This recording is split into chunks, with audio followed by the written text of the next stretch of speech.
Pour la première fois, les délégués du préfet de l'Île-de-France se sont réunis à Logne. En présence du préfet de région, Daniel Canepa, les délégués ont rappelé leur mission dans les zones sensibles. Ce sont des hommes et des femmes qui sont issus d'horizons extrêmement différents, qui ont pour eux des grandes qualités de communication, d'animation, qui sont intéressés par les problématiques qui sont posées dans un certain nombre de domaines que l'on rencontre partout en France, mais plus particulièrement dans les zones sensibles. Et il y a des dossiers tels que l'emploi, tels que la santé, l'éducation, ce sont la citoyenneté, la sécurité, ce sont des dossiers qui ont besoin d'être traités au plus près du terrain et ils peuvent faire remonter aux autorités départementales et régionales les mal-être, les malaises qui permettent effectivement de réfléchir ensemble aux solutions qui peuvent être apportées. En Seine-et-Marne, ce sont 7 délégués qui assurent une présence dans les quartiers populaires depuis 1 an. Parmi eux, beaucoup de femmes de métissage. En bref, des délégués du préfet représentatifs de la population qu'ils côtoient.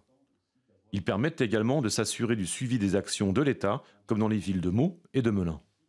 Pour ma part, à la fois la rénovation urbaine, donc c'est-à-dire le bâti, sur les quartiers nord de Melun, sur les hauts de Melun, mais également le côté humain par le biais du contrat urbain de cohésion sociale. Donc c'est-à-dire qu'on aide les associations à monter leurs dossiers, on les aide à présenter les choses, à argumenter un petit peu en faveur des projets qui nous semblent intéressants, et ce sur tous les thèmes de la dynamique Espoir banlieue. Et pour consolider l'acquis de la rénovation urbaine, on s'intéresse à des sujets un petit peu plus en profondeur et qui ne se voient pas, et notamment la prévention en matière de sécurité, qui consiste pour Meaux, c'est un projet, à monter une maison des adolescents pour prendre en charge la souffrance psychopathologique des adolescents difficiles, et en particulier de ceux qui ont déjà un pied dans la délinquance.